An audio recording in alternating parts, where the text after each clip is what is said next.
Jadi si produk ini kalau misalnya udah oke, udah lengkap semuanya ya, mulai dari deskripsi produk, mulai dari testimoni, mulai dari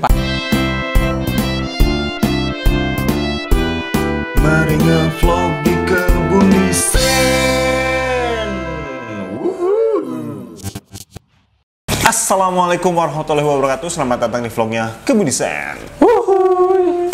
Oke, seperti biasa kali ini kita mau ngasih tip ataupun informasi bisnis yang tentu aja ini bisa berguna banget nih buat teman-teman yang sedang berbisnis ataupun baru mau memulai bisnis. Oke, tapi sebelumnya aku mau ngasih tahu dulu nih, ini channel apa? Ini adalah channel edukasi bisnis, marketing, dan dunia desain grafis. Dan channel ini merupakan bagian dari studio desain grafis Kebun Desain yang menjual berbagai jasa seperti jasa desain logo, desain kemasan, sosial media, dan juga jasa legalitas. Iya, dan tentu aja buat teman-teman yang pengen order desain logo, desain kemasan, desain apapun, sampai daftar-daftar legalitas buat bisnis, itu bisa langsung aja kontak nomor WhatsApp yang ada di deskripsi. Siap! Ya, langsung kontak, langsung.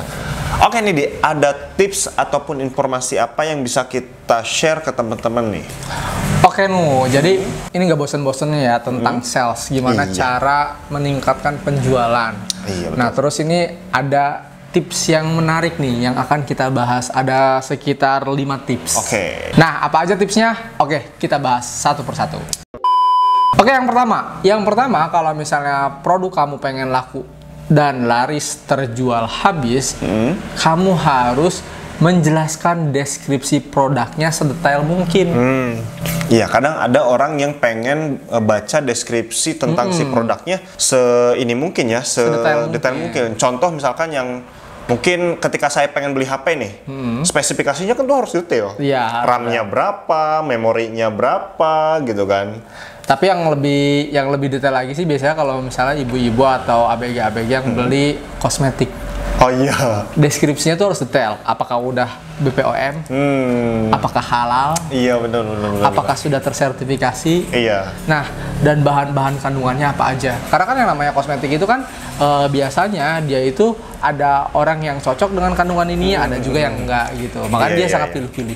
Iya, itu produk yang bener-bener harus dicantumkan deh deskripsinya selengkap mungkin. Betul sekali Jadi makanya kalau misalnya pengen produkmu langsung laku terjual, biasakan deskripsi produknya itu harus detail. Iya, betul. Oke, yang berikutnya adalah testimoni pelanggan.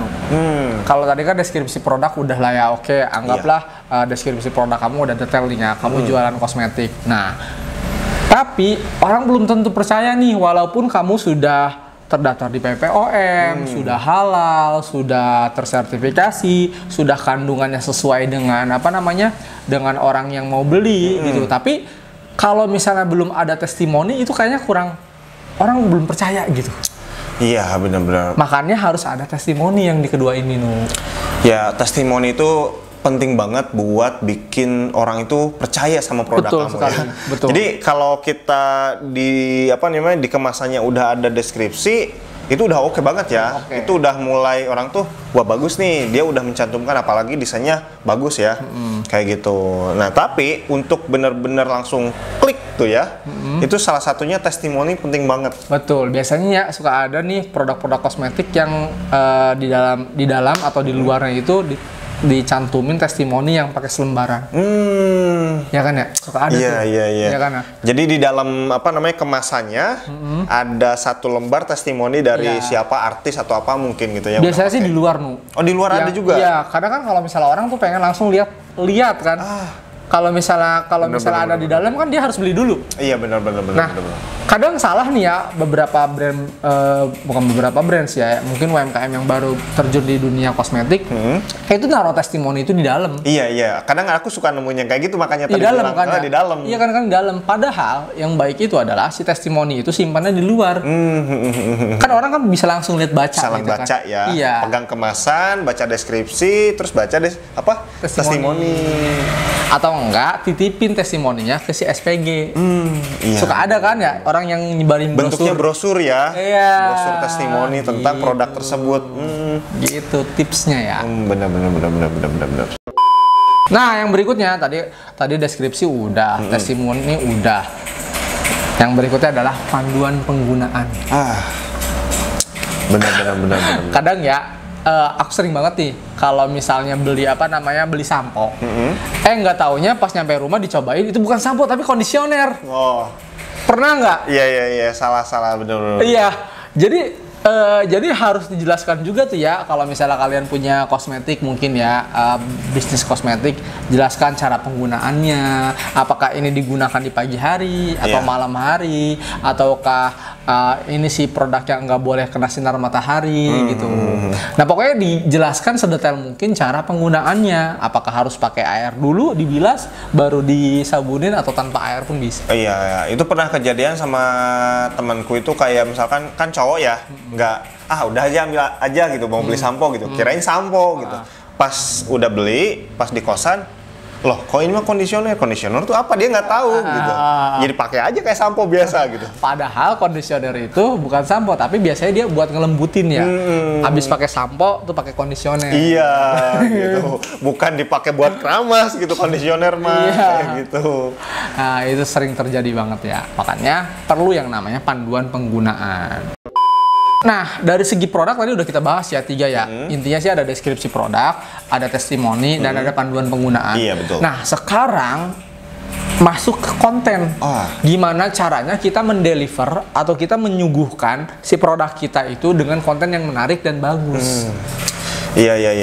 Ibaratnya tadi itu permukaan awal ya. Permukaan awal yang orang tuh pegang, lihat, terus udah lengkap gitu ya. Sedangkan ini kitalah yang menawarkan nih konten kontennya kita yang menawarkan. Konten ini bisa dijadikan iklan ya gitu. Nah nanti kita juga akan bahas bagaimana cara buat iklan yang baik.